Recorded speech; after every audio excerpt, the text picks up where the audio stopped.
We are live right now, just so you know. So, but hey, Jordan, my neighbor, I'll say All right, welcome to the July 17th, 2024 North Logan City Council meeting. We will excuse Joni Karchner today. She is out of town. We will begin with our opening ceremony. I failed to ask people in advance. So Buzzy will say the pledge and then I will lead us, or I will say the prayer. audience, please rise and repeat after me. I pledge allegiance to the flag of the United States of America and to the republic for which it stands, one nation, under God, indivisible, with liberty and justice for all. Our Heavenly Father, we're grateful for the opportunity we have to gather today as a council to consider the issues that are facing our city. We ask that would please bless us as we consider these issues, that we can do so with acuity and with compassion and with fairness. And we ask that would please continue to bless our city with our needed water and with peace within our borders. And we ask these things in the name of Jesus Christ, amen. Okay, I would entertain a motion to adopt tonight's agenda. Motion by Emily, Second. second by Buzzy, all in favor? Aye. Any opposed? Okay, we do have some city council minutes. Oh, shoot, I just closed it. Do you have those dates, Marie?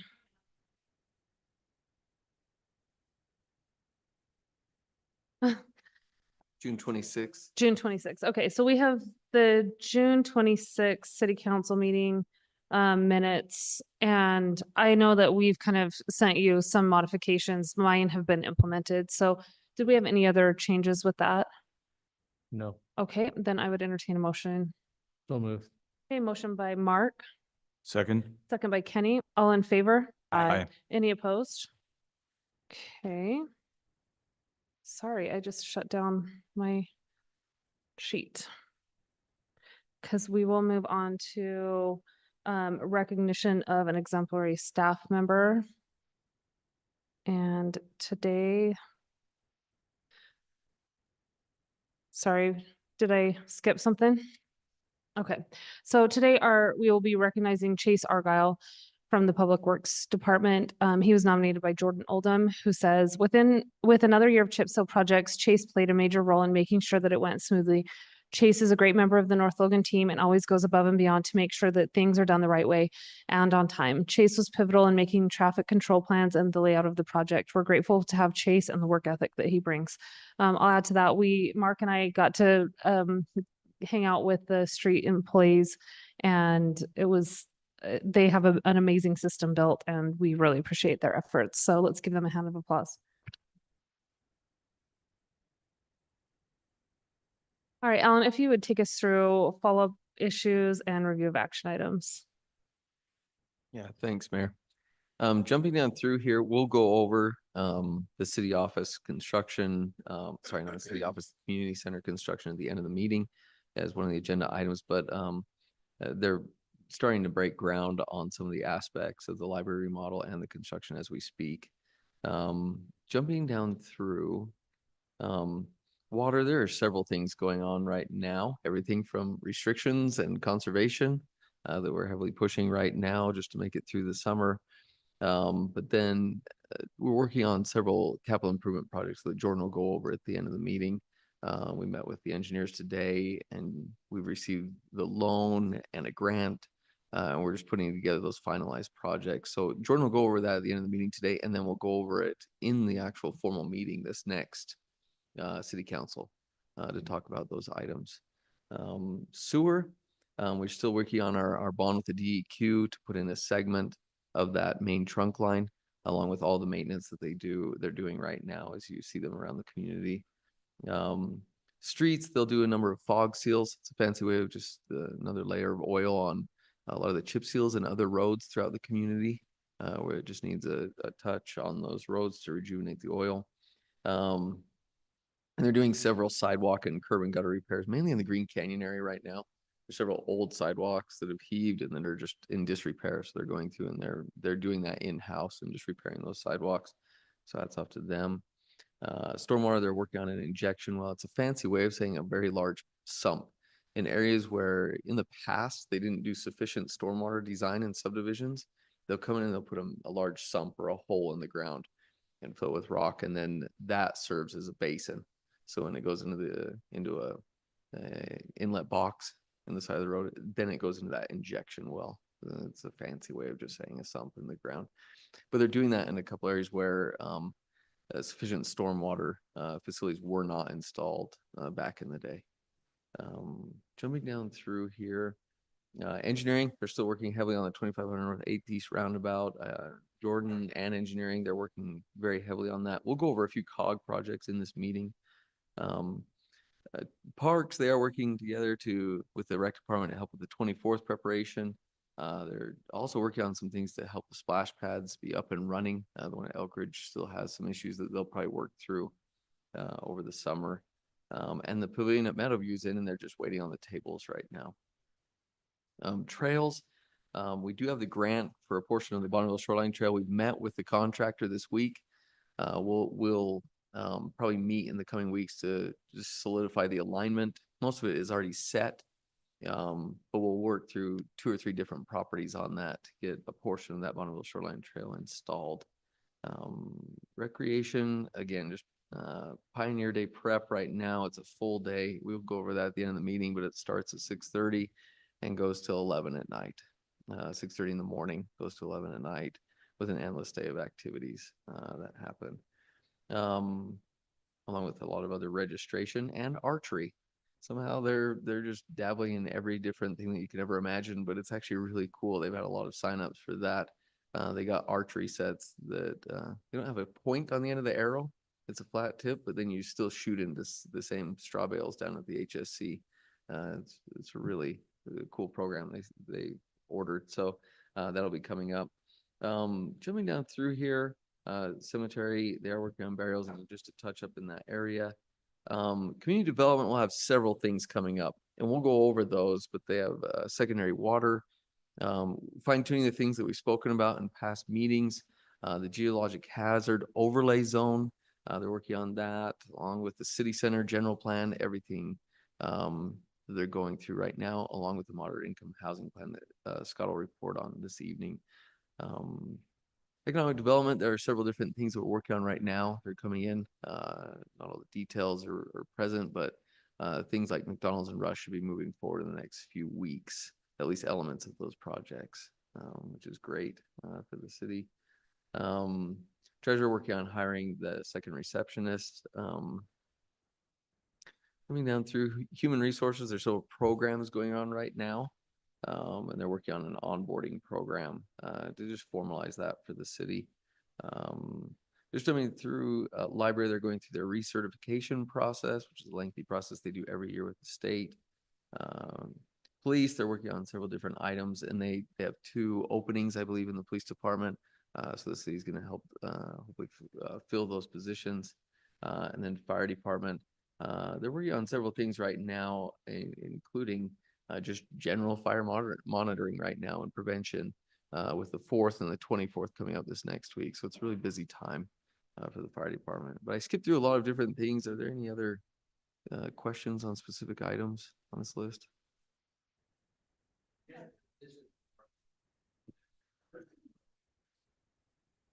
Sorry, this green light is better.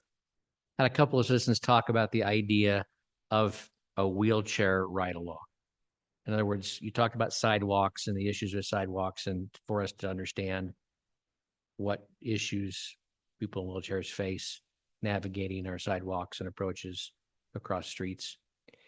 There's the sidewalk issue, which you seem to be, talking about, and then they talk about snow, but that's not our responsibility to remove snow off of sidewalks. And so the question, is there any interest or any wisdom in looking at something like that to do a community outreach? Oh, I would say absolutely. I mean, it would be good to get the perspective. I mean, all the new ADA requirements sound good on paper, And we follow each of those, but it's better to see them in practice. Case in point is we had an issue in North Park years ago where they didn't put in any really ADA accessibility items, and someone didn't really bring it up as someone in a wheelchair, that's wheelchair bound. And when we found out about it, we felt absolutely horrible because this individual is basically just going on driveways to get access to sidewalks and things of that nature. So us being aware of those things, really bring things to light. So we do need to be aware, and I would be willing, and I'm sure our Okay. Public Works Department, if we could align something like that and really go around and look at areas of concern. I'm sure there's several areas of concern throughout the city. I'll cycle with you then after and give you names That'd be and great. ideas.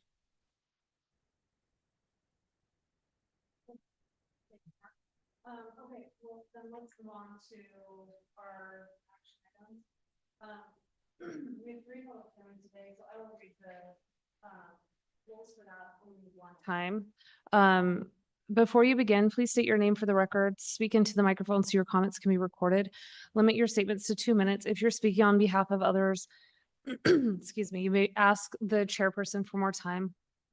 Please phrase your opinions in the form of statements, not questions. A public hearing is your opportunity. Sorry, it's really dry. To express your opinions to the city council. It's not a time to ask questions and expect dialogue. Address your comments to the council, not the public. The council may ask questions about your comments in order for them to better understand you. In the future, note that if you have questions or need to discuss an issue, you may meet with the city council members or the appropriate city staff member before the public hearing where dialogue can take place. You may provide a written statement as your input for a hearing. You may read your entire statement or summarize it. The 2-minute limit still applies. You may provide a copy of a written statement to the city recorder. He will make copies for the city council and the written statement will become part of the public record. However, the written submitted statement will not be included in the minutes of the meeting.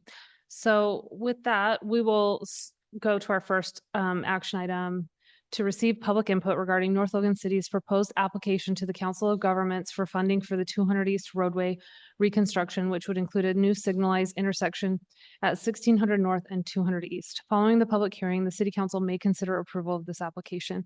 So, Jordan or Alan, Jordan, do you want to take this, kind of give the background? And if you would, maybe just give a general overview of the COG process and that's about, it's a pop quiz.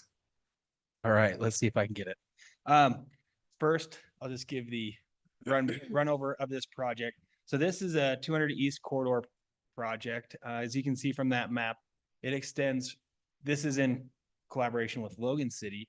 It extends from the Culvers in Logan out to just shy of 1800 North at our roundabout. This project includes it widening that to a 5-lane road, 2 lanes in each direction with a center lane, and water line improvement, which is just in the North Logan side. 2 years ago, we applied for the engineering and right of way for this roadway, which is going right now, which we're about to complete. Right of way will begin that process soon. And this is a grant to, complete this roadway. The applications go to the COG, which the mayor mentioned, which is the Council of Governments. Each city in the valley who can make an application to this pot, and the mayors in the valley will decide on which ones get funded. With this project, the anticipated cost of the North Logan portion only is the $7 million. We have to match that with 8%. That's what that 518,000 is. Along with this project, like I mentioned, we will have a water line replacement, and these are engineering estimates. That's a $500,000 project that's not eligible for the COG funding. Logan City side, theirs is much smaller. Their 8% match is 200,000, but this is a joint application. So is that effectively Logan's portion? It ends at what exact point? Like The north side of Lowe's. So the north side of Lowe's? that's the Wow. end of there. Okay. That's the boundary between the two cities. It's Okay. kind of split between there, as you can see on the black line in that design. Okay. So they'll take their project from the north side of Lowe's to the Culvers south side South. Oh, side of okay. Culver. of Culvers. So they have to widen out at the Culvers entrance on both sides of the road as well as over at Lowe's. So they have a expensive portion as well. Okay. Okay. So the COG is just Cache County. Yeah, so it's, yeah, it's all the mayors in Cache County, 19 mayors, in addition to Cache County itself. Um, do you know, I should know this, but what's the pot of money for this upcoming This current year is $7 million. 7? Okay, It's very confusing. The next 2 years, they're starting a new process where it's a 2-year application to get your foot in the door. And that's a very good question about what is the total pot of money? This year, it's kind of 7 to 10 or 15 million over the next 2 years. So it's a very odd year to be applying as they're transitioning. Just another breakdown for the COG and kind of the details on applications. There are roads that are called regionally significant roads that they've identified. In North Logan, that's 200 east, 3100 north, 12th east. And am I missing one other? 2500 north. These are the roads throughout North Logan City that have been labeled by UDOT, CMPO, and the COG as regionally significant. Those roads do not have a cap for requesting funds. The only cap is how much money is available in that year. If your road is not on that approved regionally significant roads plan, then there's a cap of, is it 3 or 500,000? They recently changed it. It's called a spot. I should know. improvement. I think it's 3, I think it went because to, I think, oh, was, let's split the baby 4. I think it did. 3 or 4, it's like 3 or 400,000, and then that's a cap. So a lot of cities, small cities, they'll apply for just a cap, and then it's also split between urban and rural. So certain cities are grouped into rural, certain cities are grouped into urban, and the pot of money is different for each of those entities. Okay, yeah, so this is a meeting that I attend monthly with Alan and Jordan. And this is a significant ask. You can look on the COG website to see what other projects, what other cities have thrown their hats in this ring. And this is a significant ask, but it's one of those, we're along with some of the other cities, these are roads that are driven on by everyone, and it's a pretty significant problem. So let's open that public hearing with the aforementioned rules, and then we can discuss as a council after that. So I'll open that public hearing relating to 1600 North, 200 East.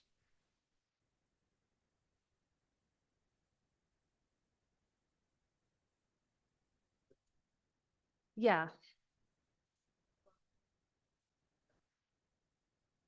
I don't know that it is. Have that slider on top. Yeah, there you go. Oh, I thought I heard it. There, that might be working.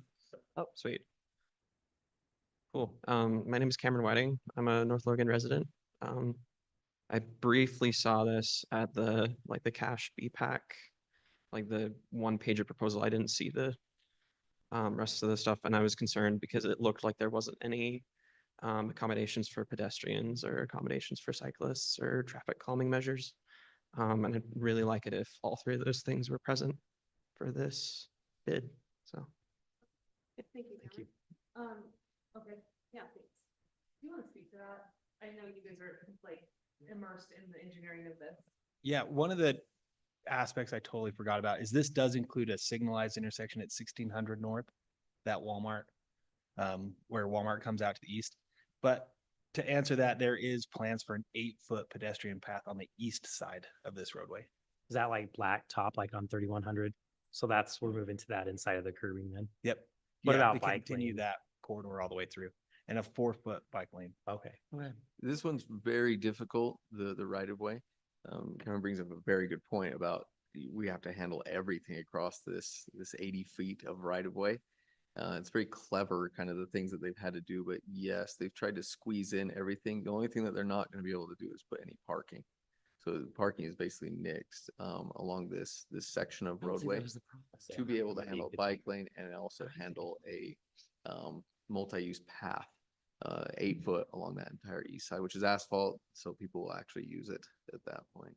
So will we remove the sidewalk on the west side? That will stay. So sidewalk as well. Sorry, Buzzy. Good point. Sidewalk. The 2 entities, though, there will be no park strip. We don't have room. So both of those will be right on the back of curb Okay. All right. along Thanks, those Al. areas. That's a good question. Any other public comment? Seeing none, I will close that public hearing. Any questions from the my time's up. Any questions on that from the council? I just had a quick question. So the COG, is this COG pot of money just a line item in the county's budget every year? Or where does the ultimate, and what's the source of Separate.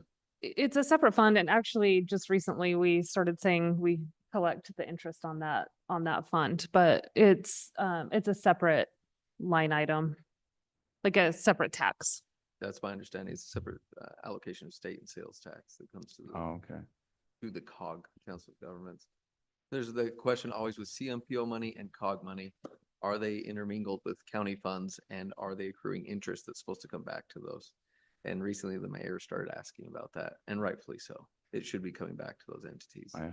I guess I only ask Mayor because I don't know how these COG meetings go, but it seems like every entity present that's voting on how this funding gets used, it would be hard to do objectively because it's all the mayors who have their own competing interests. So is there some arbitrator if Yeah, can't so come to- so there's a scoring system in place where there, and we've kind of revamped it this year, but there's a technical scoring system where if you are creating a new road, you get a certain amount of points. If there's I believe if there's an active transportation component to it, you get a bonus.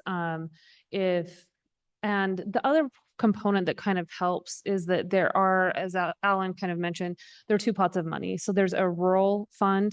And so those typically have been things like chip seals. So a lot of those smaller cities use that for maintenance, whereas the bigger cities typically are improving these regionally significant roads. And so yeah, there's the mayor's voting in it is only a certain percentage of that. In fact, there's been some pushback that the mayors don't have enough of an influence to determine the outcome of which projects get funded. But kind of the process is you submit your engineering, it goes through what's called the CTAC committee. What's that stand Bit for? Soon. The Cash Technical Advisory Committee. Okay, I so think it changed. and Alan sits on that. But they go through this committee that kind of breaks down like, is this a reasonable cross section? They kind of attack it from a technical standpoint. And then the mayors all present at the meeting in the fall and say, here's why we're asking for this. And at that point, mayors can say, why is the engineering cost so high? When we did it, it's this, or, is this shovel ready? And so you're kind of, so at that time, you kind of have to answer for, what you're asking for. And then there's a vote that is public, like all the other mayors know where your project has been ranked. And typically my experience is that people, unless like you'll know the outliers. We had a project that was ranked dead last by one entity. And I had a conversation with that mayor who did that because it wasn't really justified, as it compared to the other projects, like just objectively speaking. And so I think there's that safety measure too, that everyone does vote for their own project, number one, but there's a lot of impact in where you rank from 2 down. Mhm. Okay. So with this particular project, if we don't fall above the COG cut line, is it dead in the water? Do we have alternative? We just come up the next year after Okay. that. And Or that's- there's a CMPO funding that, because it's such a massive project in the past, 200 East has had to either be funded by the COG or the CMPO. It's just such a major roadway for the other sections of Wolfpack Way, all the way up to Hyde Park and in the future to Smithfield. Yeah, and as Alan described it, there's a significant advantage to being on that list of regionally significant roads. You get priority. Yeah. So Is this our first application for this road? I can't remember. I don't No, remember we approving did. one to COG before. We did COG, CMPO, and federal funds to put in everything from 18th North to 2200 North, and from 2200 North to 3100 North, and then Hyde Park took it from 3100 North to Hyde Park Lane. But just this specific piece from 1400 with This really specific- 1650 or whatever. This specific piece, we only applied for the engineering and right-of-way acquisition. which was Several significant $100,000. in and of I got it. itself. Okay. Which we previously. got, Which we got, which we're which is using why right we're now. here today for the rest of it. Right. So everyone kind of knows that this is coming. Any other So questions on that? will we co-present with Logan on this? Not typically. Text or- Typically, we'll kind of take the lead, but Logan would write a letter of support and would contribute financially. That's kind of how the roundabout on 16th East worked as well. Hyde Park led that one because they had the most significant portion of that, the cost. And we just typically support that. I think this is good discussion, especially in light of there being 3. So I think this is good. I got 2 letters. I got 2 emails of support, one from Cameron who's here today. And I can't see anything against it. This looks awesome. There's public support for this, widening that road. So, Is miserable. yeah, I don't know a sane person who's gone down there and is like, this feels good. Like, I know. Heard it at Walmart. Well, Yeah. just I mean, don't the number drive. of times, I was gonna say, I avoid it, but the number of times I've seen somebody try to cross and I'm like, we're gonna kill like, Um, it just makes me nervous. And so it's nice to see public support for it like that. So and to that point, sorry, I don't mean to belabor this, or we'll try and move this along, but sorry with my rambling. But the mayor, as she pointed out, that's part of the CTAC scoring. A huge, massive component of that is safety. And that even goes to a third party contracted engineer by the CMPO or the COG to go out and rank these projects and come back with low safety scores. It's a huge plus for us to address that and get that taken care of. And that is 1600 North, that intersection. That scored very I mean, high. yeah. A horrible safety aspect for pedestrian safety. And so we want to get that taken care of. Cars. Yeah, you can't turn left You out can't of turn there. left. It's just, yeah. Okay, then it sounds like we're kind of at a decision point. Do I have a motion? I motion to approve the application to the Council of Governments for funding for this 200 East roadway reconstruction. Okay, motion by Emily, Second. second by Buzzy. All in favor? I Any opposed? Okay, that motion passes unanimously. We'll move on to a public hearing to receive public input regarding North Oregon City's proposed application to the Council of Governments for funding for engineering and improvements for 1200 East, 3100 North roundabout, installation of a single lane roundabout with pedestrian crossings. Following the public hearing, the council may consider approval of this application. Well, Jordan, do you want to give the background of this? It should be pretty quick. Yeah, It This better one's be quick. Pretty easy. So this is the intersection, Buzzy's favorite intersection. My favorite, yeah. 1200 East and 3100 North. There's a subdivision that just went in on the northwest corner, the Linden Lane subdivision, as you remember. And we were, when they developed that parcel, we had some setbacks put in so that we could put in a roundabout at a future date. So this would be a roundabout at that intersection, since they are regionally significant roads on 1200 East and then 3100 North are both COG eligible for this improvement. This improvement cost is estimated at $1,250,000, and then our 8% match would be 92,000 roughly. We don't have any utility improvements, so this is a very clean and easy project for us. There's opportunities to save costs on this as we go through the next project on the list, but that's this project. Did I jump the gun? Did I jump the gun on that? Yeah, we gotta have a public hearing, Buzzy. I mean, I favor the lunar If it's your calendar. favorite intersection, sometimes you just get too excited. Okay, so we'll open up that public hearing with the same rules as with the previous hearing.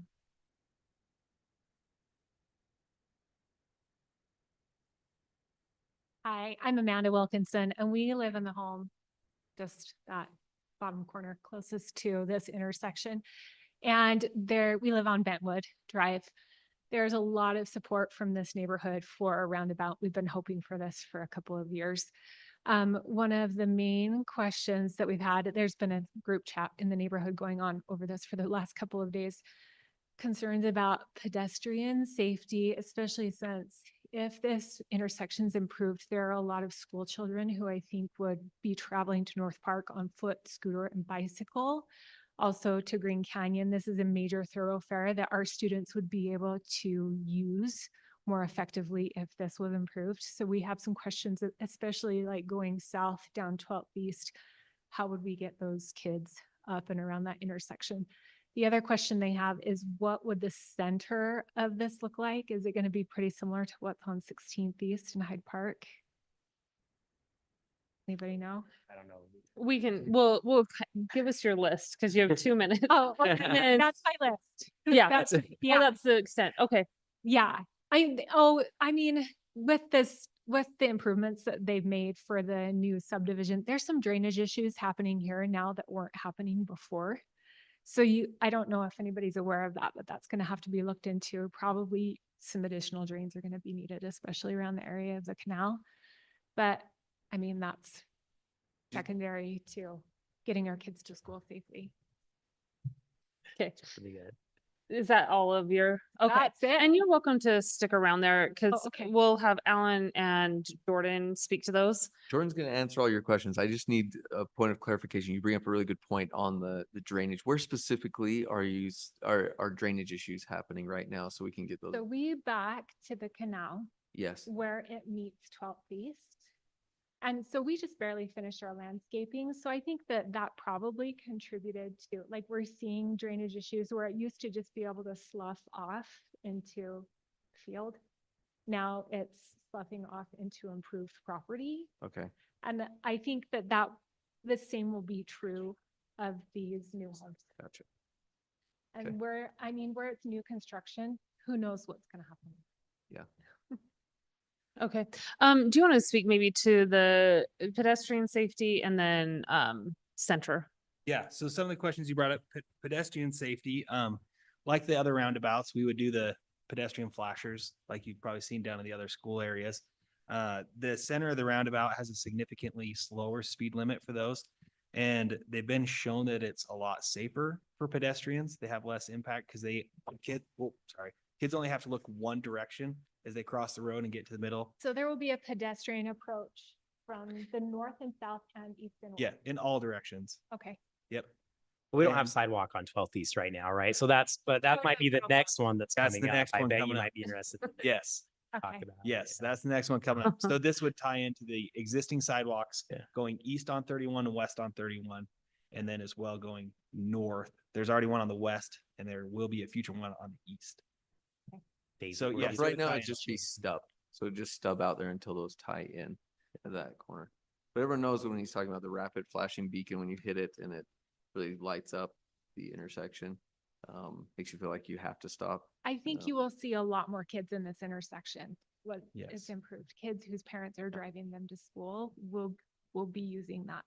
to And commute. east-west is one of the highest used trails in the county. Yeah. Just so people know. You've noticed that. Yeah. What house, so what property are you guys? Are you on the? So that's south? the Davis property right there on that bottom right-hand Oh. corner. And All right, sorry. I was just we're gonna. on and, I ruined the whole thing. yep, we're right there on the end of Bentwood. See Amanda? Well, that's our property. Right there. Yep. Wait, Davis or? No, Wilkinson? Okay, Wilkinson. got it. Okay. And then center of it. Yeah, so in the center, we haven't finished final designs. Right now, we've just mirrored the one west at the intersection of 800 East and 3100 North, there at the Hyde Park roundabout, where it's just gravel.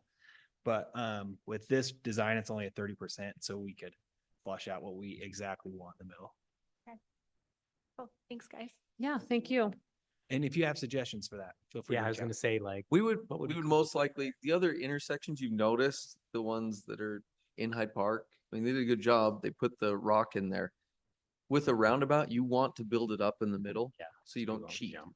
And what I mean by cheat, you're not supposed to be able to see across a roundabout. Yeah. You're only supposed to look left. So Yeah. You come up to a roundabout, you yield to the left, so you look to the left.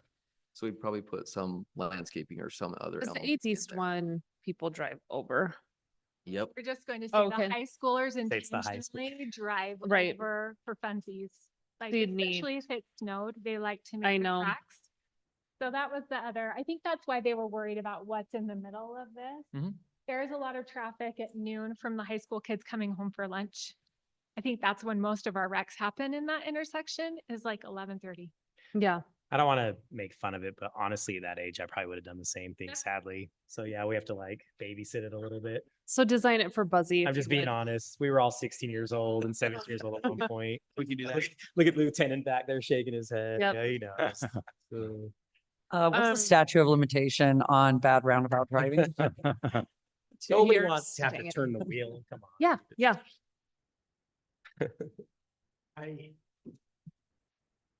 I don't represent the church, but I certainly recommend and encourage these roundabouts to be perhaps some service projects that could be not only installed, but also maintained. So it's just a thought. That way it's not just a rock sitting out there. It's something that really adds value to the community. And I'm suggesting there's community support for doing things like this. We're always looking for ways to help contribute to the neighborhood. So Adopt a thought. roundabout. regarding the Adopt. a roundabouts, roundabouts, even the one down by the high school. Thank you. So, Yeah. Well, thank Okay. you. Thank you. Thank So you. what- By the way, your name? Dave Flandre. Oh, yeah. So thanks. Thanks. Okay, that public hearing's still open, Cameron? It's nice to have people here tonight. I know. Yeah. Refreshing. Cameron Whiting, same as the other ones, just interested in traffic calming measures ahead of the roundabouts, I suppose. See, I can't, do we have a bike path? I can't remember now. and I drive These, every they're, day. They're they, too narrow, right? they're Like- sharrows. They say share the road. He brings up a good point, though. Most roundabouts are designed today. They weren't always this way, where they neck down and they bottle down, so you feel like you have to go really slow when you get to them. But on each side, we should take into consideration any traffic calming, obviously trees, bulb outs in the road, anything that can slow people down. You know, Scott did mention to me, Scott Perks, that the best way to do it though is those bottlenecks, like the road design and not making them too wide because it does. And that is something that we've done, right? Is it's not a super wide road. I Like think it, Scott just said. that does kind of signal to everyone. If it's wide, people tend to speed more. So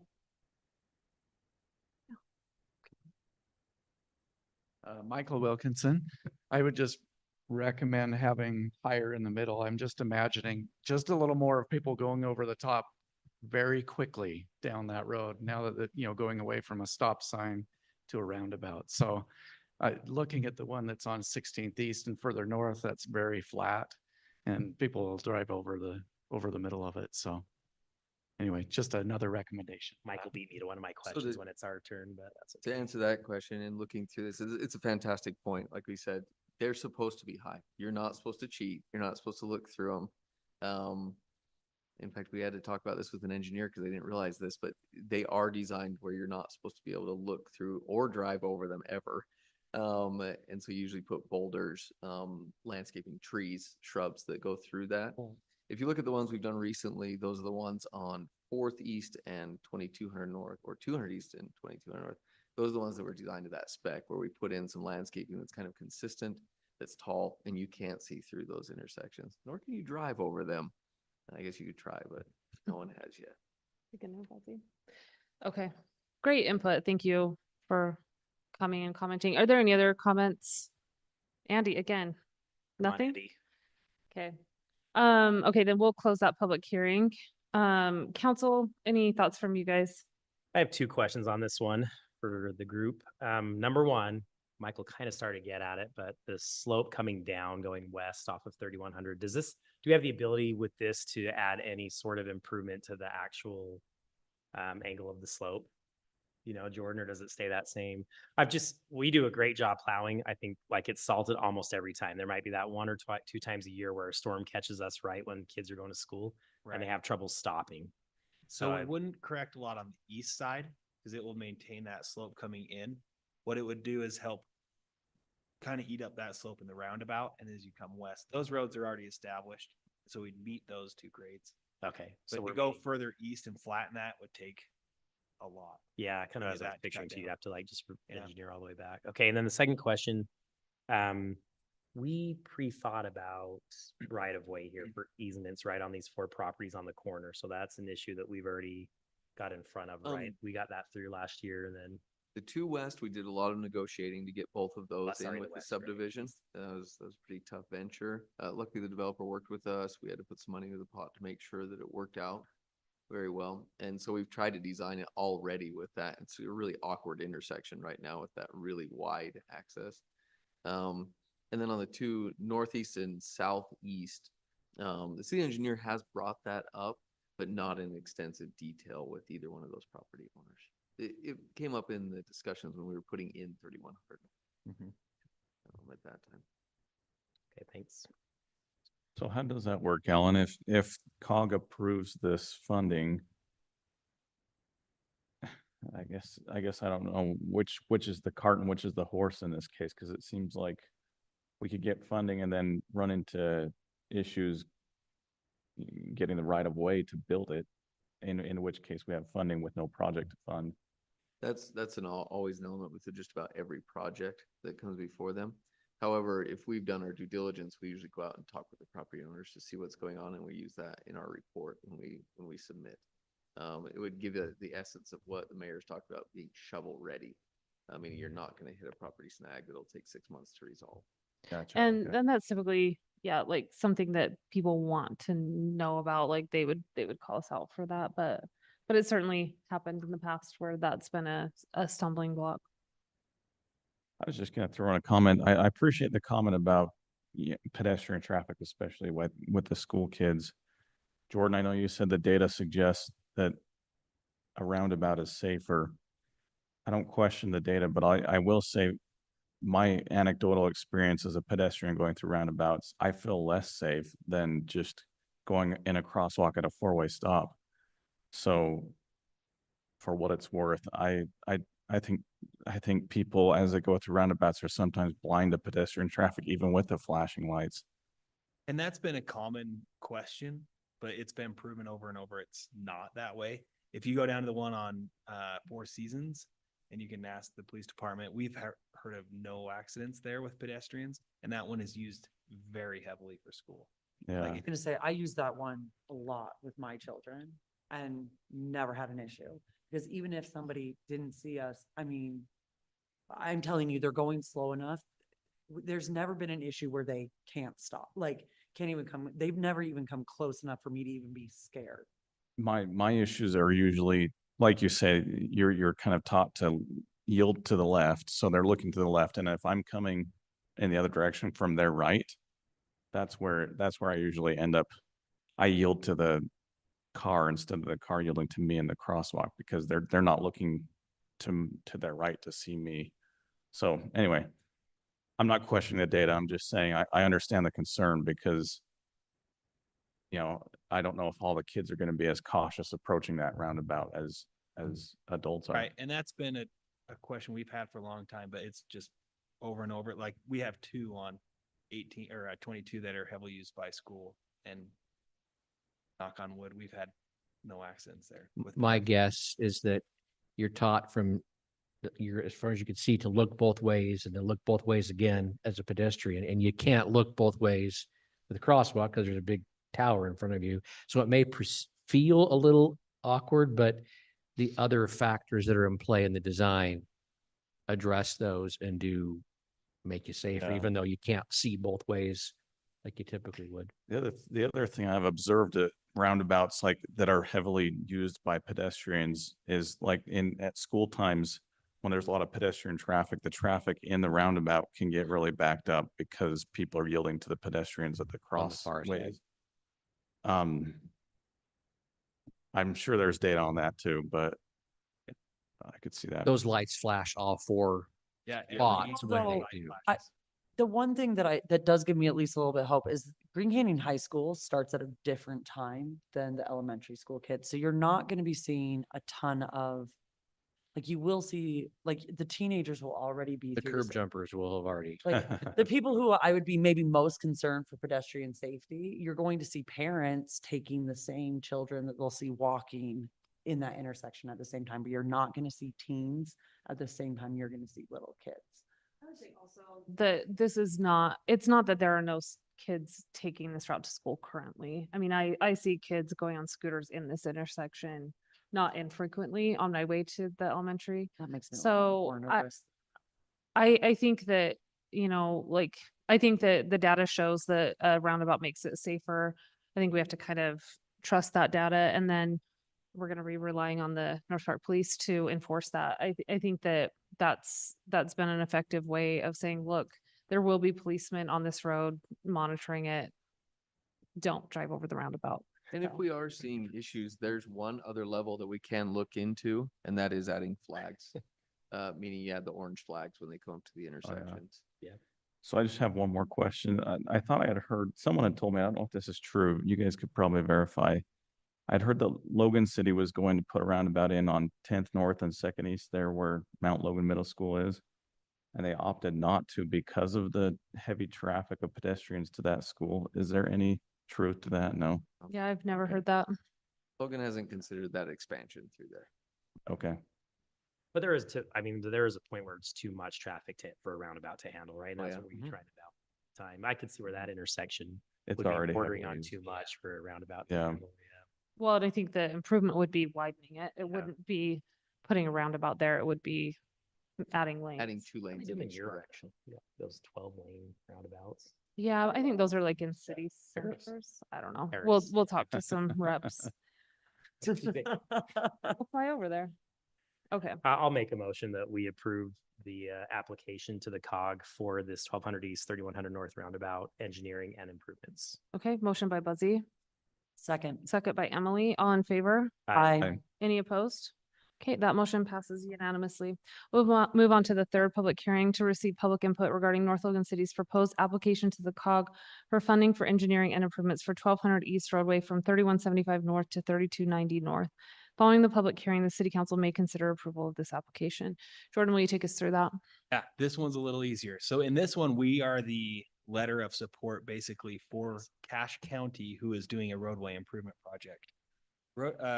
As you mentioned, they're going from 3400 North, our 3400 North and Hyde Park down to our 3100 North. Cache County owns that roadway once you pass the North Logan boundary, and that roadway has been in need of a rebuild for a very long time. So the portion of our property that would be of North Logan City that would be affected is starting at the 3250 roadway. There's a Dursteller property, and it would go from that point, basically our boundary where Allen's Mouse is, to the intersection of 3100 North. That improvement would improve the roadway the full width until we hit the new subdivision, then would switch and just improve the east side, because the west side of the 3100 northeast side or northwest is already completed. So it fixed the east side. And as we mentioned before, those property owners with the roundabout, Sunrise Engineering is spearheading this, and they have discussed the project with these property owners and has as well discussed a roundabout possibility. Well, our 3100 North, 1200 East roundabout project with the bakers on the corner on 3100 North, or burgers, sorry. They have discussed that with them as well. And so this project is totally run by Cache County. Our costs for our match, the total project cost for our section is 710,000. Our 8% match would be 56,000. And then we would need to install a sewer line out to our northern boundary, which has been a project we've needed to do for a long time. And depending on how that goes, that has an estimated cost of 200,000. Okay, let's open up that public hearing with the same rules applying. Seeing no comments, I will close the public hearing. Council, questions on this one?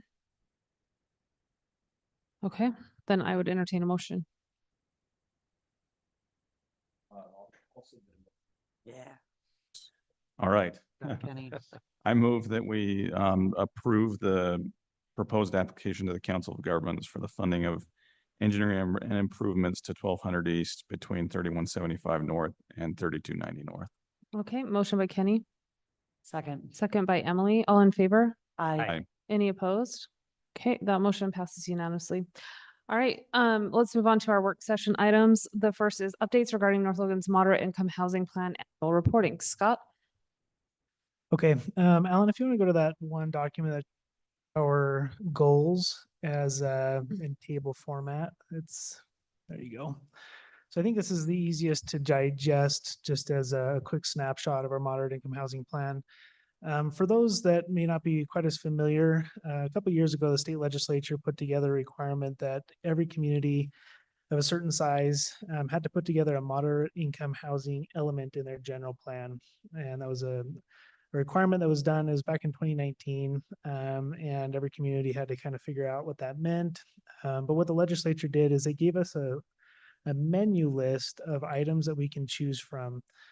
goals or strategies. We had to stick with those and we had to copy paste them verbatim into our plan.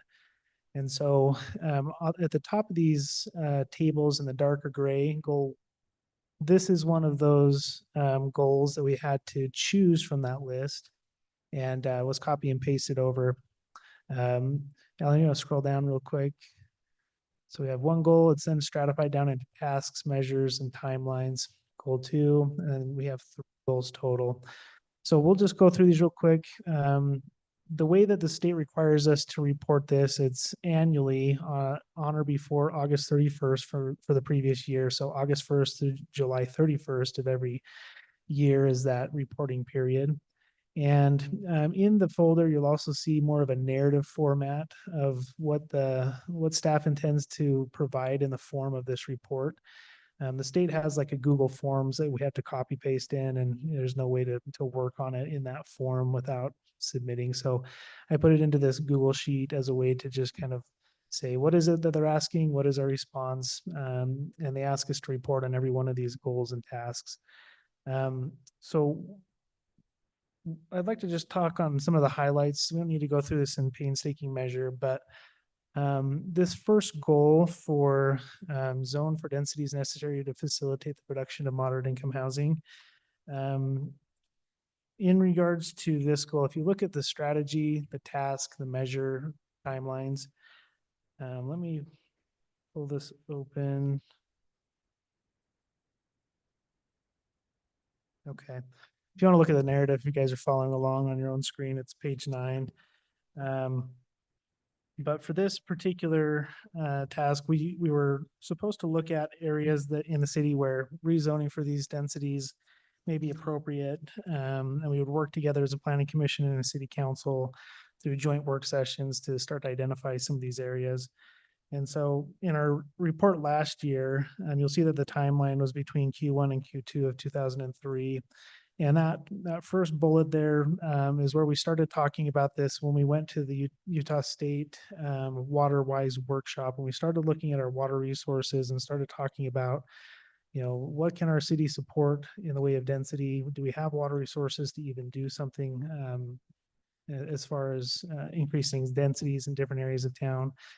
And so that's kind of where we started that conversation. And then we waited for the general plan to have more of these discussions. So if you look in the report, we kind of broke out some of these additional joint work sessions that we've been having over the last several months.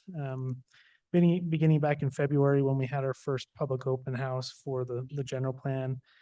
We had workshops April 11th, May 16th, June 6th, and June 27th with the Planning Commission, City Council. Some of those were public workshops as well.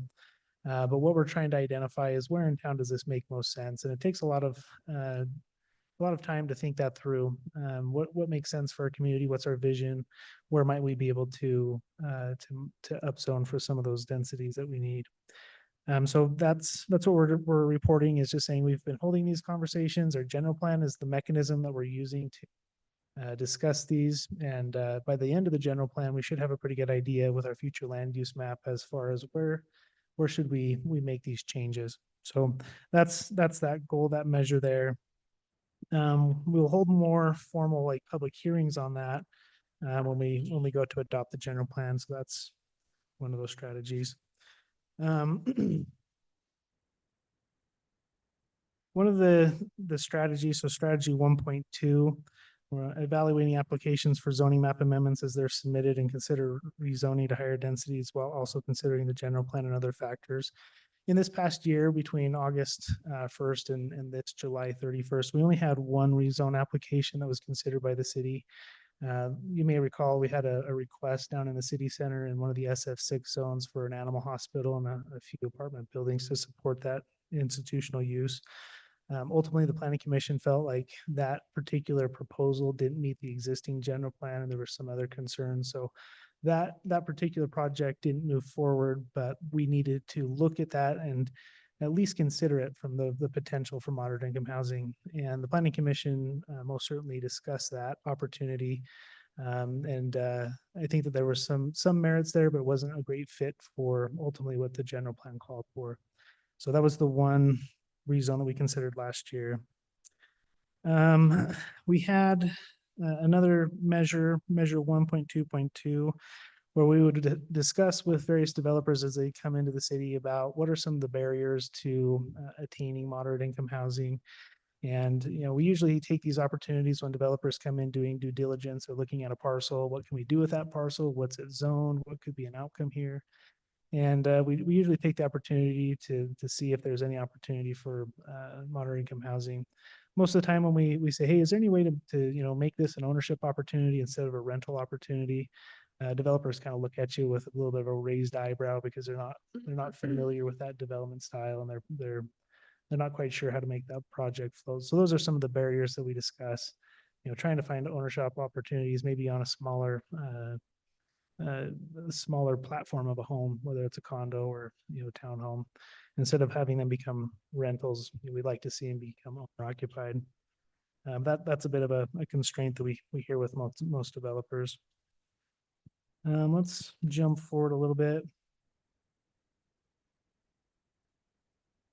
One of the biggest efforts that we took as a city this past reporting period between Q3, 4, and Q1 of 24 was to implement the subdivision rewrite that was mandated by the legislature for SB 174. That was a huge project. It took a lot of staff time, planning commission time, and consideration to get that project completed. It totally revamped our subdivision ordinance and changed the way that we review subdivisions and review and approve those proposals. That I think merits quite a bit of consideration by the state. It takes a lot of time and effort from the community to do that. So that's one thing we made sure to put in the report, that we, not only did we take care of that task, but we were on time. We adopted that before the deadline where other communities didn't quite meet that goal. So that was one thing we wanted to make sure the state was aware of. Let's jump into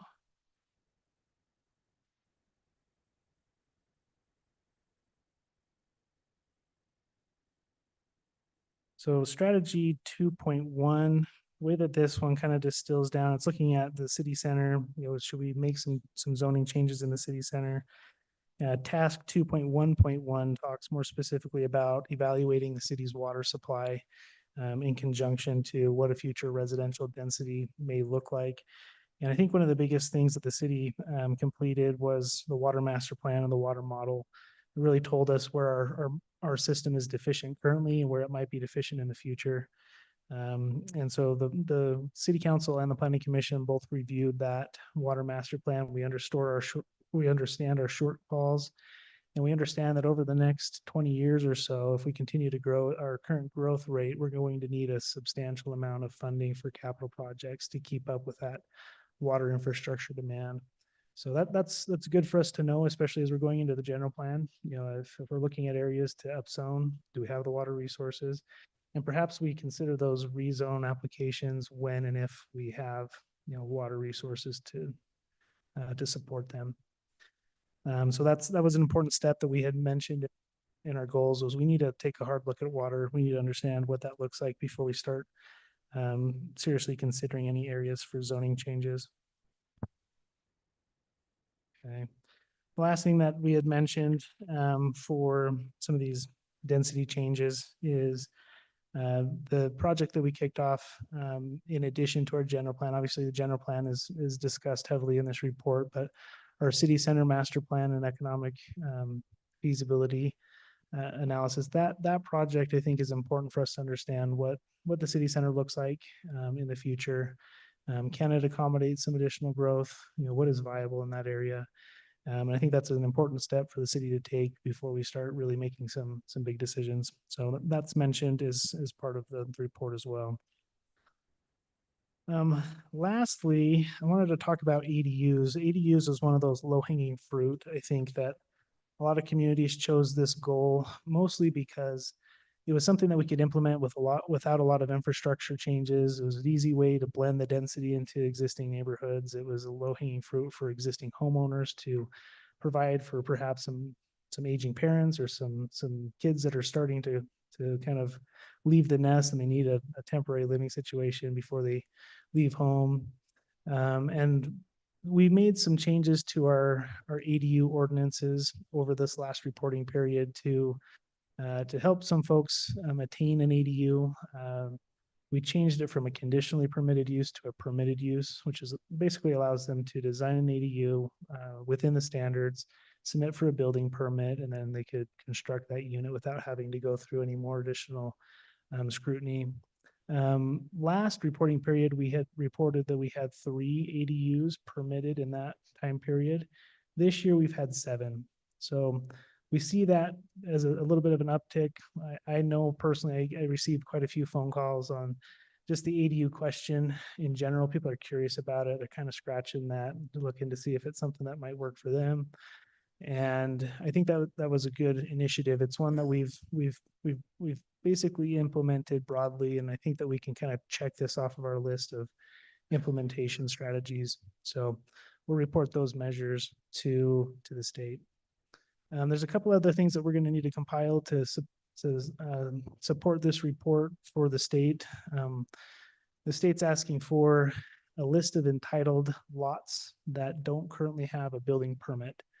And that has actually turned out to be a little bit more tricky than the state probably anticipated, because every community looks at it slightly differently. We actually held a webinar today with the state, with the league and the Division of Workforce Services, and planners throughout the state are looking at this and saying, like, we measure an entitlement differently than maybe some other folks do. And if we gather this data apples to apples with other communities, and how are you going to really analyze this data on the aggregate? And so the state has basically said, do your best to compile this data, submit what you have, and then they're going to go back and revise and maybe make some better definitions and maybe understand what the formatting of that data needs to look like next year. So we'll continue to compile that, get that submitted, but we'll be looking at that a little bit more next year. I think that's kind of the high points. Do you have any questions about this report, why it's required, why we're having to put this together in the middle of the summer? I had one question, Scott. So the report goes to the Department of Workforce Services. And if I recall correctly, they go through some kind of evaluation on whether these measures meet their standard for moderate income housing initiatives. But it's not well defined what that standard is, or how to meet it, or what the process is that we go through. Is that right? Yes, that's correct. And I'll just speak candidly. This has been a headache for most communities ever since the moderate income housing element was envisioned by the legislature.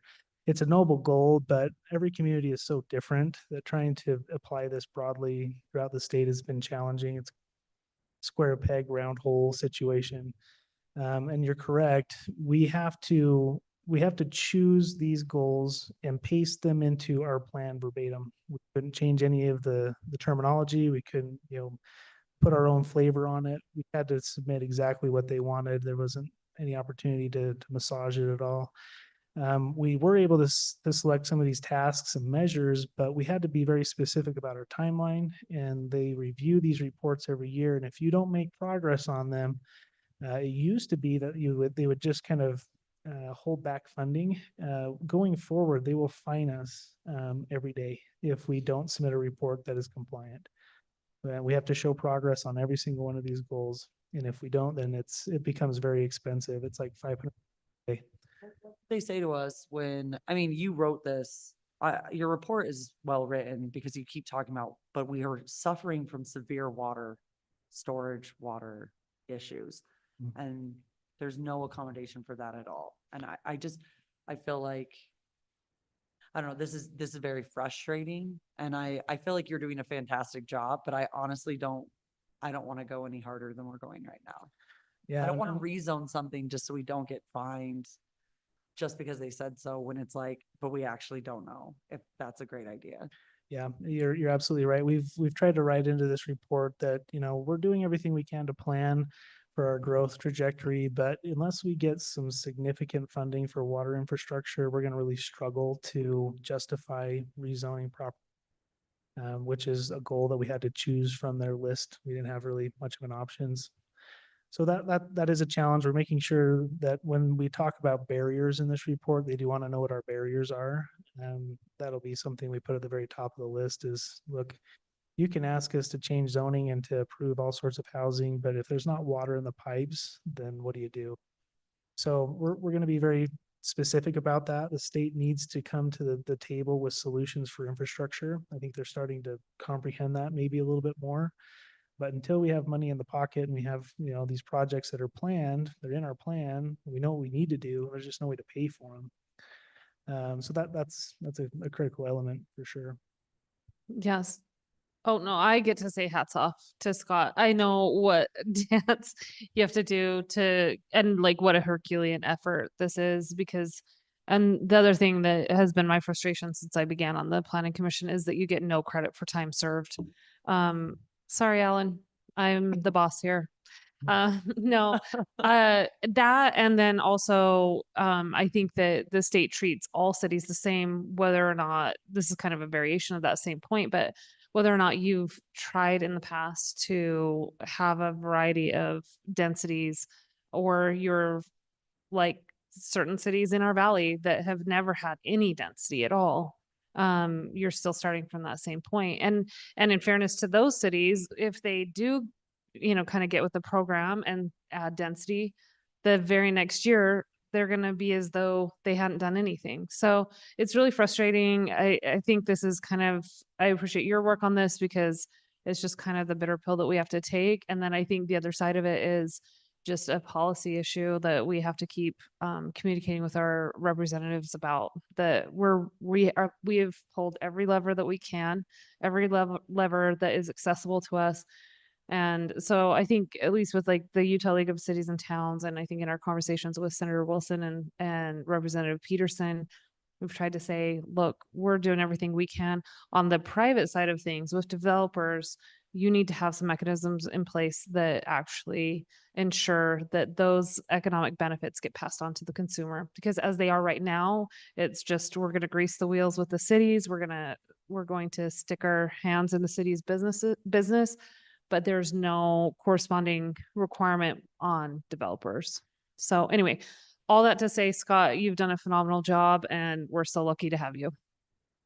I appreciate it. If you have any questions about the details of the report, feel free to reach out. It is complicated. A few questions, do we talk about the vast knowledge we now have of impact fees that we learned last time as one of the things that we did to help analyze the impacts of growth? No, that's a good point. I did not put that in the report, but that will, if we do move forward with those impact fees, it will help us to, squirrel away a few more dollars towards capital But just improvements. the process of going through that is another one of those factors I think that addresses the first goal. For the rezoning. Yeah, the same thing about the tiered water rates that we've done as a means to try to address water and that stormwater infiltration studies that we've been doing to try to figure out what happens if we make more ground hard, it'll push more into the stormwater and we need to test those before we could build out. No, that's great. I'll add those as additional, elements that the city is working on that is pushing in that general Yeah. direction of let's improve our infrastructure, let's improve our revenue streams for future growth. I think that's a great idea. Yeah, good point, Mark. That's all Any I got. any other comments on this? Okay, then we'll move on. Thanks again, Scott. All right, but you're up again, I think. Updates regarding the North Logan City General Plan. Yeah, Alan, I put in that folder, there's a list of dates I wanted to bring to everybody's attention. I emailed this out, but just to throw this out there for the public that might be looking, we will be advertising these shortly. But just to put them on your radar, our next meeting for the general plan will be Thursday, August 8th. That's an existing planning commission date, and we'll plan to hold a joint work session between the city council and the planning commission. The topic on that meeting will be to discuss future land use plans, growth scenarios, and kind of picking up where we left off of our last discussion, honing in on some of those exhibits that we will then be presenting to the public at the next meeting on this list, Tuesday, September 3rd. We're planning to have our next public workshop where we'll talk about some of these future land use scenarios, development scenarios, but we'll also use this opportunity to present some of our city center materials. So our city center project is, as everybody knows, is running parallel to the general plan. And our consultant is wanting to utilize this meeting as a way to blend the general plan and the city center together, where we're talking about future land use and growth scenarios. Let's talk about broadly the community as a whole, but also this more acute area, the city center. So we'll be accomplishing both of those at this meeting on Tuesday, September 3rd. At this September 3rd meeting, we plan to have that down at the big pavilion at Meadowview. If we have bad weather, then we'll just move into the HSC building on the green turf if we need to. But we want a little bit more elbow room. We had a great public turnout at our last meeting. We figured we'd try to find a bigger venue. Hopefully the weather's still nice and pleasant versus September. But that's the intent. Right now we're kind of blocking the 4 to 8 slot for that meeting. We might refine that a little bit depending on how many folks can help us facilitate that before, the end of the typical working day. But it may be like a 6 to 9, it may be a 4 to 8. We'll have to hone in on that. But these will be advertised through the traditional channels for the public. Scott, does that conflict with Utah League of City and Towns? It does not, and that's a good point. So Tuesday, September 3rd is the day prior to the ULCT convention. ULCT is the 4th and the 5th. But we typically have gone down the night before. You can, yeah, that is true. If we have a concern about that, it's not too late to change this date. The convention typically starts 8 to 9. Usually have a welcome breakfast and a keynote. It is in Salt Lake, though. It's not in St. It George. is. Okay. Yeah, it's at the Salt Palace, so it's Okay. about an hour drive.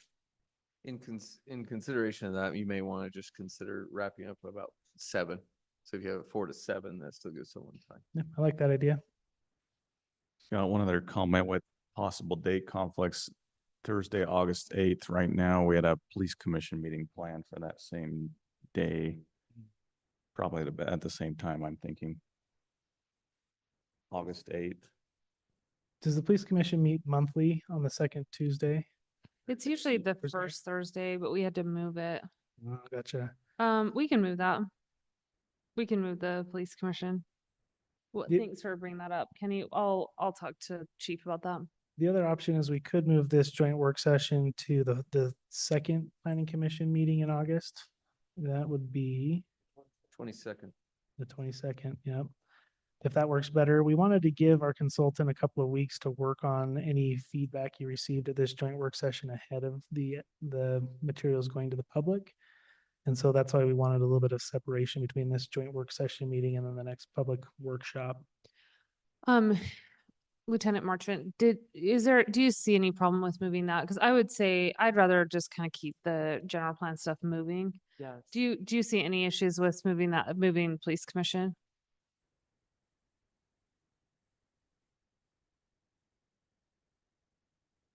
Okay.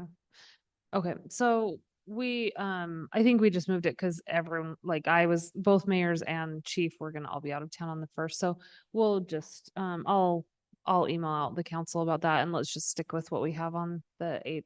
Okay, that sounds great. Okay, I think that's all as far as updates to the general plan. As always, just a reminder, the website is always available to the public who may have a comment or any follow-up, or if they want to keep looking at the draft plan as it comes together. All those elements are on the website. So nlcplan.org is the web address. Okay, thanks, Scott. Okay, let's move on to updates regarding North Logan's water capital improvement projects. Jordan. Hello. Just a real quick update. Right now, we're in the thick of heavy water use, being the hottest few days ever in the history. But as you've noticed, the last council meeting, we did the impact fee updates. We're in that waiting period now. We'll bring those with the master fee schedule in October. Big news is the Division of Drinking Water application, we were approved for an $8 million loan on that. It's a 30-year loan at 2.25% interest. And we will use an additional $1 million out of the water fund to match that grant. So that's big news. That really gets us kickstarted.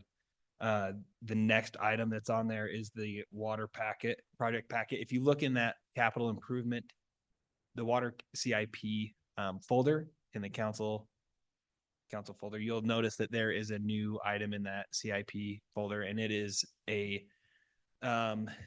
it's a proposal by Sunrise Engineering to take us through basically spending all of that $9 million on a tank, a well, and distribution lines. So take a look at that, because at the next council meeting in August, we will seek approval on that.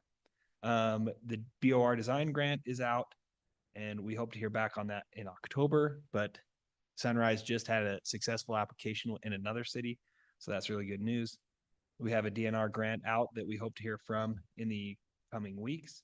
The treatment plant design is at 100% completion, and we will finalize that and hopefully go out to bid on the treatment plant repairs and upgrades in October. Another big announcement is that the lead and copper project is complete. We are the first city in North Logan to accomplish that. So big Yes. kudos to our Al's not water even saying department. it this time. Yeah. So that's big, yeah, Cache Valley to complete it. So that's big news for us. And you guys don't have any more holes in your front yards. So we also found no lead. So also big kudos to everybody. And yeah, that's where we're at right now. Okay, thanks, Jordan. Okay, let's move on to updates on the Civic Center. We'll go quick through this one. We already went over this a little bit. It's essentially just a final checklist on this building. One thing that we are working on is they'll get some smaller screens for the city council. And also we're trying to split the screen still. We're still working through that, where half the screen for the viewers at home will be your smiling faces, and half of it will be what's on my other screen, which is up on these screens. So they can follow along, they can see the details, which they haven't been able to do because in the past it basically just captured the screens on the wall and no one could see that. So we're trying to make it a better version or a better viewing opportunity for people at home so they can get all of the data and the information. So we decided to go smaller monitors up here. Is that what you said? Yeah, little monitors to the side. We're kind of going back in time, but Yeah, we had certain council members requested. it wasn't me. It was not me either. Anybody over the age of 40 maybe requested that. So there's a few of us. Those under still have good eyes. She's getting Emily's there. good My to go. youth is good for something. So moving on to the community center, you've seen them out there. They started removing a lot of concrete today, yesterday. They're working through that. They'll start grubbing the site. That's just a way of saying they'll come out, they'll clear the site. They'll start working on the building and putting the underground utilities, and then working on the footing and foundation for the community center. So they're going to start on that in these next weeks, putting that together. And then after that, it's basically just finalizing everything on the interior of the building, the logistics of going through this whole construction process, building a new building. Good thing is Trent is just on the ball. Our new library director that's got everything lined up, has thoughts of how to do that, how to keep the operations of the library moving, continuing during that time. Our adjacent city, when they built their new library, they completely shut down for 2 years, moved everything to a warehouse, and then brought it back after that. We will continue to be in operation because we'll build the community center, move everything into the community center while we revamp the library, and then move everything back into the library once that's done. So we will continue in operation, which is good because it has the highest programming numbers, highest circulation in the valley. We need to keep that resource available for the community.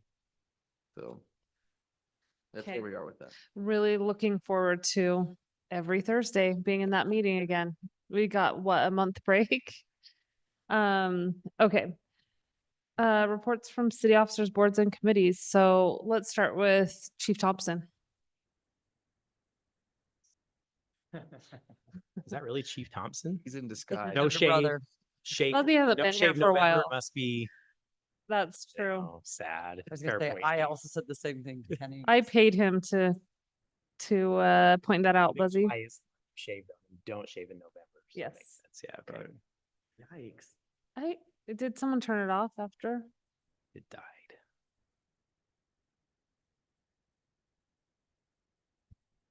Here, do you want to use this one, Chief? How's that? Is that okay? Yeah. There it is. So let me just bring you up to speed real quick on the ISO.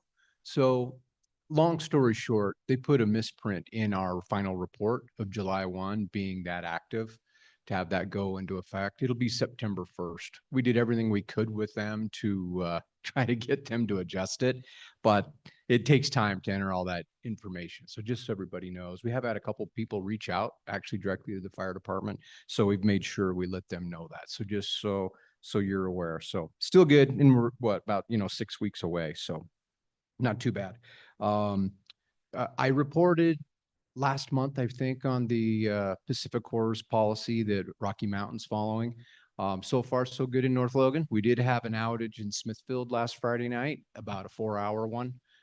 Had a pretty good brush fire up around the transmission station there on the north side. So I think we survived the 4th really well. We had 2 small grass fires due to fireworks, one in the illegal zone, one in the legal zone. So we expect that to maybe change a little bit next week. It's substantially drier, as we know. The state's still in a level 1 fire restriction, so unincorporated areas are restricted, but municipalities are still following, the current recommendations. And so far, we haven't seen a lot of action. Fire Marshal Humphreys didn't think that they would go to level 2, but we'll wait and see what happens this weekend.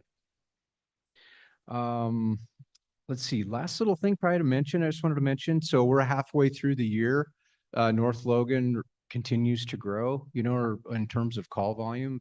I think we had just about over 500 calls to this point, about 80% of those being medical, which is it's just over 9% increase over last year. So that's staying pretty steady, which is probably one of the bigger increases in the zones we cover. So it's busy out there. I'm super excited to hear about 200 East, 1600 North.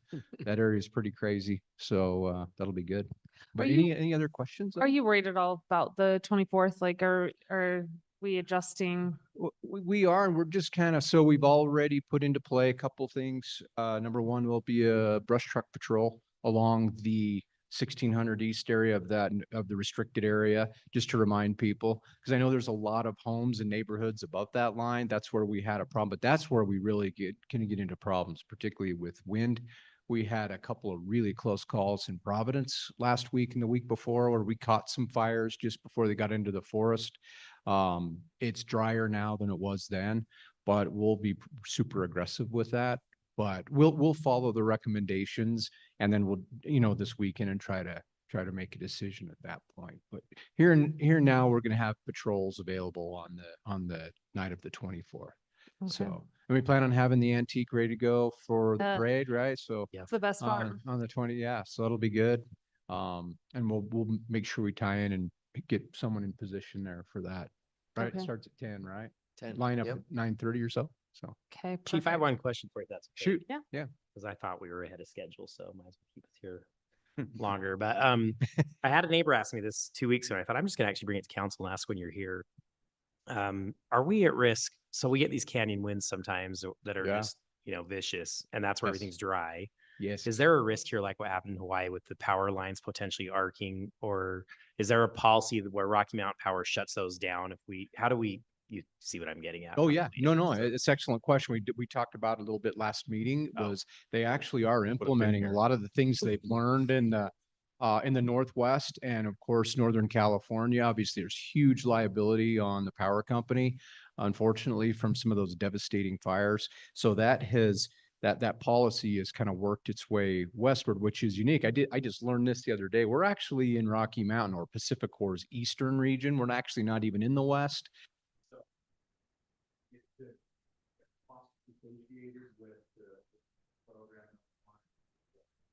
I think your mic went on. Battery to, I can say.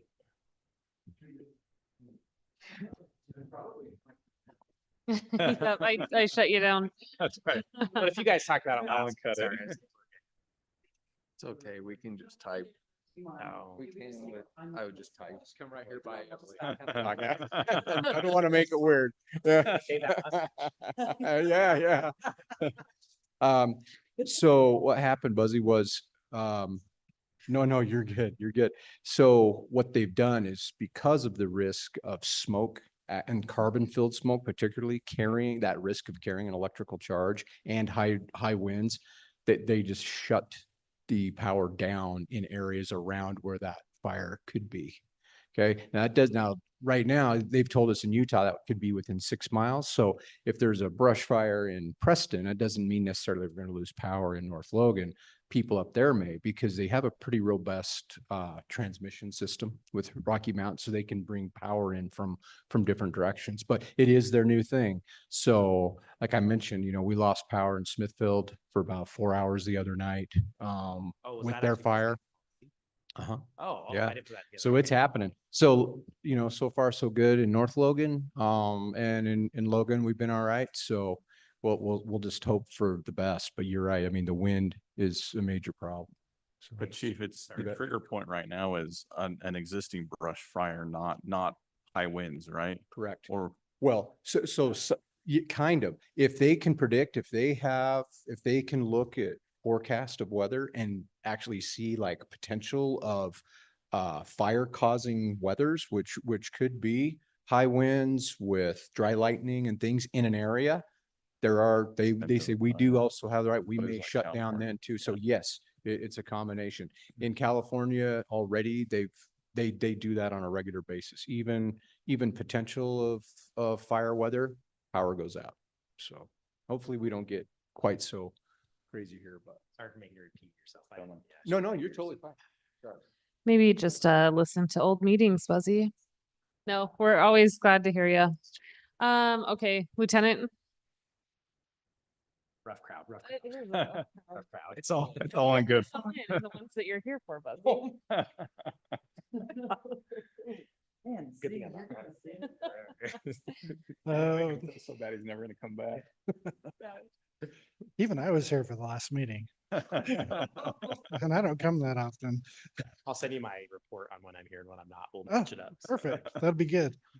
It's July, so we're just crazy busy. We could have 5 more officers and I don't think we could keep up right now. We're just racing from call to call to call. So What Is that makes typical? July? Is that always the case? yes, July is usually our highest call volume, July and August. Okay. Because of fireworks or? It's a little bit of everything. It's when the crime, Yeah. it's prime time for crime time. Heat makes people crazy. I My mean, kids are. so I'm not shocked. don't say that, buddy. Probably with you. Yeah, that's right. So, yeah, we're just are constantly going from call to call to call. There's big incidents happening for the majority of the day. And so we just keep on doing our best. 120 calls for just the week. You can see on there quite a few. We had 3 different fires that we went to, 2 fireworks along the same theme. One of them was a bunch of kids that decided to light a couch on fire at Hyde Park Canyon. So that one was really close to being bad. Yeah. Yeah. It's a bad one. That's a bad decision. Those things the 16-year-olds do, like Yeah. Buzzy. Yep. Yeah, Buzzy gives some speech. What would you prefer? Roundabout jumping? Yeah, or a couch fire. House on fire? In the can. You know, the roundabout over down there on 200 East, it's pretty hardy. It took a crash the other day. Really? Did a good job. Oh, good. So I think they were drunk in the middle of the night. Okay, and then, what is it called? Night out. I think it bears mentioning that usually that's in August, right? But we're not doing Right. it because We're foregoing the night out this year because the Remember 9/11 is coming to town and it's going to be a very, very big deal. And they actually have a portion at the end of that where police department can set up booths, you can have dispatch there, you can have other agencies and everything like that, more of a recruiting type opportunity, get to meet people after that. And so rather than doing the national night out, we've elected to kind of lump that in with the Remember 9/11 event. yeah, I think that'll be great. Any- Okay, Any other questions? no, thanks so much. Okay. For all your work. Lieutenant. Okay, see let's it. go Jordan. Okay, Scott.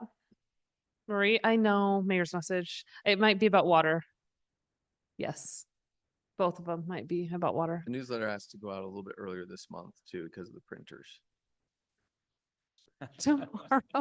Literally, Okay. Alan, let's talk about it. Scott. Okay, Alan, go ahead.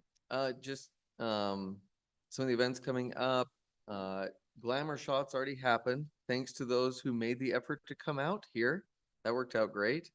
Pioneer Day's coming up on the 24th. So the main thing that the council is usually involved in is anything you would like, but really that breakfast that morning. There's a full list of events, starting at 7 o'clock for breakfast, fun run, then fishing contest right after that. But the council is usually involved in helping prepare and serve breakfast and just general help that day with the Friends of the Library that put on that breakfast. I think That's that Monday. bears mentioning. So do we have a time when we're supposed to be there? I should maybe know that. 6:30? 6:30 or 6? 7. If you're around at those times, I know that they used our help like Mhm. leading up. So it starts at 7, right? Yes, So I'd say 6:30 if you guys. At Elk Ridge, right? Yep. at Elk Ridge, on Yeah. the north end of Elk Ridge. It's Okay. so fun though. I know, I did it. I've done it. I know. That's what I'm saying. I don't know why he's acting like it's a hardship. You and I just kind of stood around looking pretty. though. But everyone's fun on being there, right? It helps get Mark, hot sausages. Kenny, yes? Yeah. I'll Okay, awesome. And then then we after just that- transition straight from there into the parade, is that? Yep. Last year we Craig just to jumped in drive my it. truck. and we went Parade up. line up at 9:30 Okay. and then just go up there, let them know that you're in the parade and then make your way to, it's basically 1900 north and 1600 east where that parade starts. Biggest parade in the valley, throughout the entire year. So Most candy per capita? it's most candy, like bar none. Let's Been to make that several happen. parades. No, it's actually very true. I've been to 3 other parades this year and it is nonstop candy in that parade. Mark, are you gonna be there on the Can't fire truck wait. with us? Okay. But, and then throughout the remainder of the day, there's events at the park after the parade. Then there's a BMX race and then there's the charity barbecue that evening with bingo. We have over 500 people that attend that one portion of the event. And then in the evening, there's activities and games surrounding the movie in the park and fireworks of activities. Jesse sends out texts a lot throughout the day, reminding people too what's coming up next. The other thing is the employee summer party on July 29th. Just make sure you RSVP if you're going to that. So if you haven't yet, you could literally just right now send an email to Marie to RSVP that event. It's at the Redneck Water Slide. So, yeah, it's employees and their families. So the only reason we need an RSVP is just for count for food. And then the library closing socials on August 1st. And then the next major event is the Utah League. So make sure if you're going down to start registering for that and letting Scott know so you can, so he can get you lined up with hotels. So do we register ourselves? Okay. It's Yeah. easiest for you to register, decide what activities you want to go to. There's a lot of selections and options in there as to what you can and can't. Who all's going from the council to that one? Mayor? No, Anyone? I don't know. think it's likely to be. Did you say likely? Wow. Ever since I've been on the board, I feel like I need No, to. you 100% need to. That makes So- complete sense. And then right after that 9/11 commemorative display that the chief or lieutenant was talking about, that's gonna be a huge event. That's gonna be the whole valley. That's the 9/11 remembrance. It's really well done. It's put on by the Major Brand Taylor Foundation. Jenny Taylor puts that together. And it'll have probably about 30,000 people they're anticipating. So just take our largest event in the valley, the Pumpkin Walk, and then tack on to it the second largest, which is the 9/11 commemoration. So it'll be a really fun event that it'll be 3 or 4 days, and most of the school children, certain grades throughout the entire valley will come to that. They'll bust them in for that event, and they'll have law enforcement there, first responders, touch a truck aspects, a field of flags, a fun run, and then the entire inside of the the HSC is filled with kind of a tribute as you go through an entire exhibit with people that were involved in 9/11, first responders that were there. So it'll be a great event throughout that day. That's just a reminder. Then Pumpkin Days after that. So a full month of activities. Okay. Okay, thanks, Alan. Okay, then I would entertain a motion to go into closed session. I motion that we move to a closed session to discuss the acquisition of real property. Okay, and Emily, we are going to be moving to the conference room, just for acoustics purposes. So just if you'd kind of add that to your motion, you have Oh. to kind of say the location Sorry, as well. okay, I motion that we move to a closed session to a new location or You can to the just say to conference- the adjacent. to the adjacent conference room to discuss the acquisition of real property. Okay, that's a motion by Emily, Second, second by Buzzy, and we'll do a roll call vote. Buzzy, aye. Emily, Aye. Kenny, Aye. Mark. Aye. Okay, that motion passes unanimously. We'll take a brief recess and then move to that conference room. ULCT? Hotel. What do you mean?